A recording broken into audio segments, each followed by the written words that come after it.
आपणक ना टी कहे विष्णु प्रसाद पट्टनायक मु आसी पिपिली टोलगेट पाखर हाईटेक हेवन अपार्टमेंट रु कौन अनुभूति अच्छी आज्ञा आप अनुभूति माने मु तो चाकरी जीवन में मु प्रथम रु मु कही आसी मु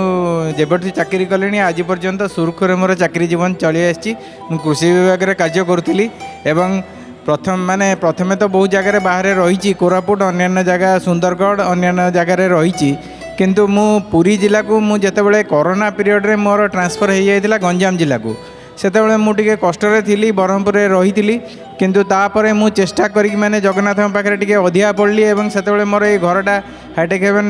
तैयारी होबार थिला तेणु कंप्लीट होबार थिला तेणु सेटा को मु पाइबी बोली मु आशा करी जगन्नाथ पाखे अधिया पड़ी जहा हो जगन्नाथ मो डाक शुणिले मते प्रथमे काकटपुर पोस्टिंग कले काकटपुर तापर मु साक्षी गोपाल रे एडीओ भाव में दायित्व नेली एवं सीडीओ हिसाब से बहुत दायित्व नहीं एवं से सीडीओ पीरियड रे आमे सब रथयात्रा पीरियड रे आमर अन्नदान गोटे हुए अन्नदान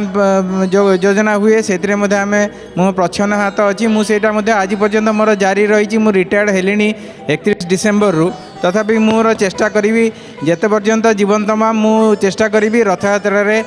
लोकों अन्नदान सेवा देवार एवं से मु मो स्त्री आसिक योगदान दौ महाप्रभु को दर्शन कले महाप्रभु काली रात दर्शन कर आज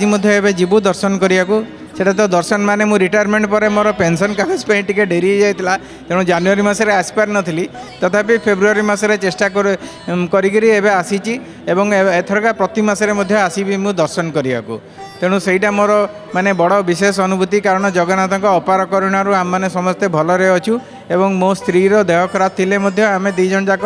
माने चेष्टार अच्छु कारण पुओ बाहर रही पीएचडी करुच्ची तेणु आम दी जन जाक केमतिया ठीक रे चलू एवं भलरे रहिबो एवं जगन्नाथ कृपार निश्चय अशेष कृपा रहिबो आम प्रति सही आशा रखिकी आम जगन्नाथ पाखे शरण पशु। जय जगन्नाथ टीवी अगणित दर्शक मानू आपण की वार्ता देवे आज प्रभु सिंह द्वार छिड़ा आपण जगन्नाथ पाखे मु समस्त वार्ता देवी लोक मानू समस्ते जगन्नाथ उपरे आस्था रखु एवं जगन्नाथ को भक्ति करूँ एवं जगन्नाथ प्रति उत्सर्गीकृत हूँ सेटा मोर आशा रहिबो कारण ता द्वारा निश्चय देशर जातिर सबुआड़े समस्त मंगल हम एवं सही मंगल आशा नहीं मुझे समस्त मंगल कामना करुच्ची। धन्यवाद बहुत बहुत धन्यवाद आपको आज्ञा। जय जगन्नाथ टीवी तरफ जय जगन्नाथ।